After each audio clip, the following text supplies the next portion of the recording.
If you're watching this right now, take a slow breath, because what you're about to hear could affect your citizenship rights, your taxes, your passport, and potentially your future freedom to travel and work between countries.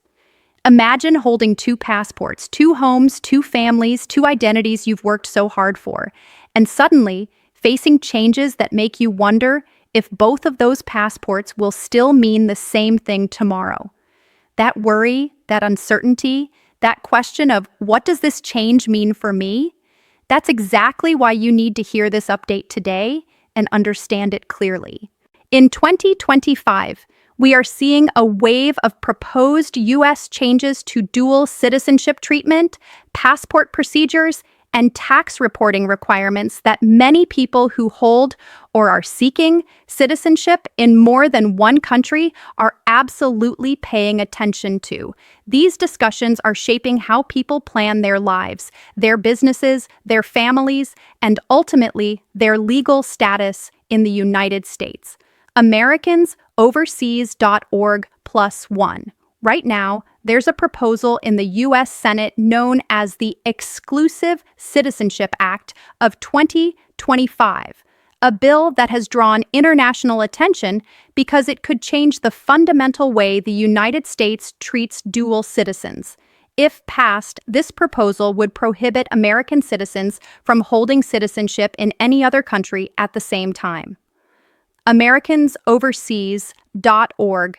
That means if someone is a citizen of the U.S. and also holds another nationality by birth, descent, or naturalization, they might be required to choose one or the other within a set time frame or risk losing their U.S. citizenship. AmericansOverseas.org. Right now, this bill is not yet law. It has been introduced and is being discussed, and right now it must still go through committee review before it could be voted on and signed.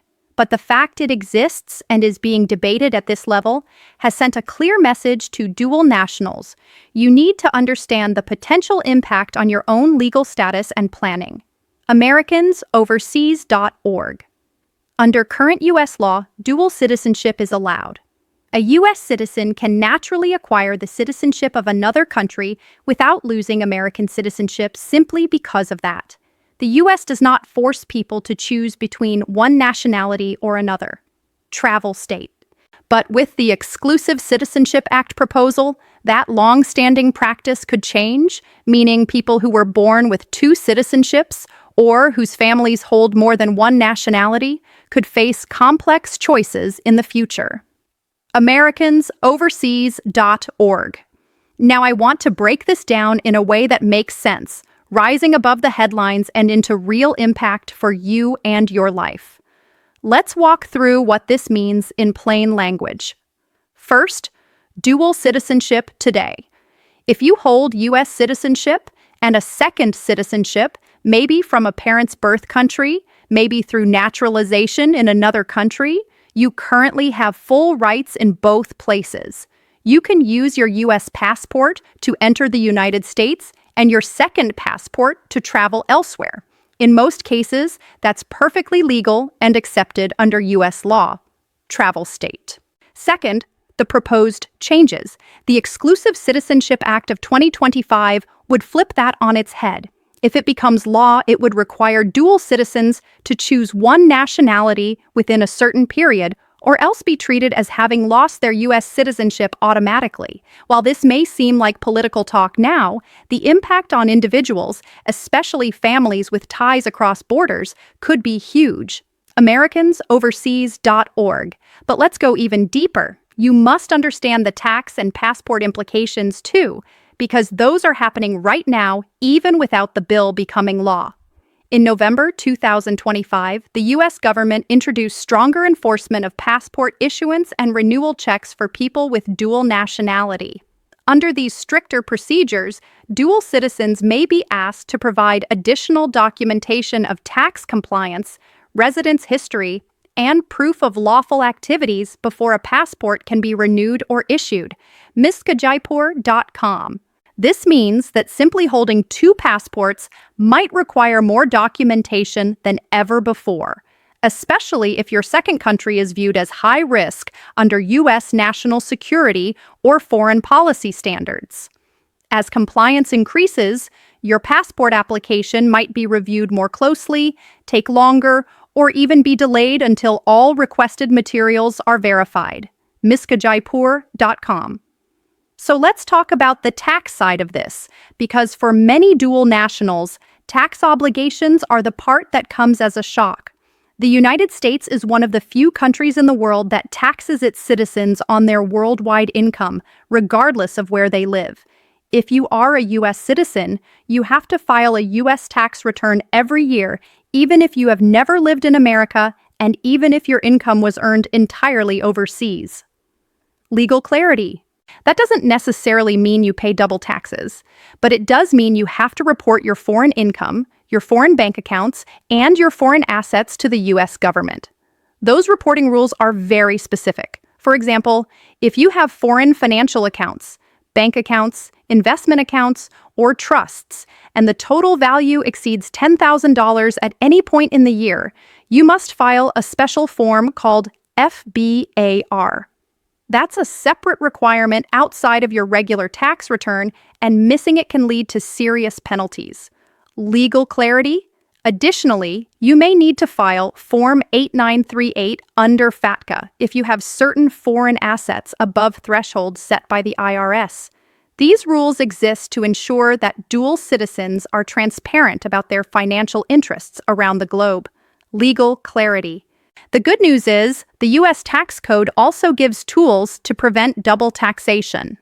Most dual citizens living abroad can use the Foreign Earned Income Exclusion, FEIE, which in 2025 allows exclusion of a significant level of income earned abroad from U.S. taxation. You can also use the foreign tax credit to offset taxes paid to other countries, but the key is you must follow the filing rules closely. Taxes4expats.com. Let me illustrate this with an example. Imagine Maria, a U.S. citizen who also holds citizenship in Mexico. She works in Mexico and earns income there. Under U.S. tax law, Maria must file a U.S. tax return reporting her world income. If she doesn't, she risks penalties, even if she owes no actual U.S. tax after applying exclusions and credits. So she files her return, claims the foreign earned income exclusion, and uses the foreign tax credit for the taxes she paid in Mexico. Because she filed correctly, she ends up owing little or nothing to the IRS, but she stayed compliant, which is absolutely critical. Taxes4expats.com. Now let's talk about passport procedures again. In the past, renewing a U.S. passport as a dual citizen was generally straightforward. You submitted your application, paid the fee, and once approved, you got your passport. Under the new policies, passport agencies may now ask for detailed proof of your tax filings, proof of residence, and documentation showing lawful activities during the time since your last passport was issued. miskajaipur.com. If you haven't filed your taxes correctly, or you don't have good documentation of your situation, your passport renewal could be delayed or held for additional review. That's not a threat. It's a real administrative practice that's already being communicated internally in some government guidance. miskajaipur.com. When you combine the proposed citizenship legislation with the passport changes and the tax reporting requirements, you begin to see why 2025 is turning into a truly critical year for dual nationals everywhere. But here's something important to remember. Information is power. Knowing what the rules are and what they are not allows you to make thoughtful, informed decisions rather than reacting with fear. Right now, dual citizenship is still legally permitted in the U.S. The Exclusive Citizenship Act of 2025 is just a proposal, and it has not been enacted. Constitutional protections make it challenging for any law to automatically strip someone's citizenship without their voluntary decision. AmericansOverseas.org. What you can do now is be proactive. Make sure you file your U.S. taxes every year, even if you live abroad. Learn which forms you need to file including FBAR and FATCA forms. Keep organized records of your income, bank accounts, and foreign assets. If you hold more than one passport, make sure you understand the rules for passport renewal and documentation. And if you're unclear about requirements, talk to a qualified immigration attorney and a tax professional who understands international tax law. Even a simple mistake in tax reporting or passport documentation can lead to delays, penalties, or extra scrutiny, but those outcomes are avoidable with careful planning. Legal clarity. I want you to leave this video with a sense of clarity, not panic. Yes, these discussions and proposed changes are significant. Yes, they could impact millions of people in the United States and around the world. But this isn't a sudden shock. It's a development you can prepare for and respond to with the right steps. Your rights, your citizenship, and your mobility matter. And staying informed with trustworthy, clear explanations is one of the best ways to protect them. Thank you for watching Legal Focus USA. If you found this explanation helpful, please subscribe for more updates on U.S. immigration law and dual citizenship issues. Click the like button to support the channel and leave a comment below if you have questions or experiences you'd like us to address in future videos. Stay informed, stay compliant, and we'll see you in the next update.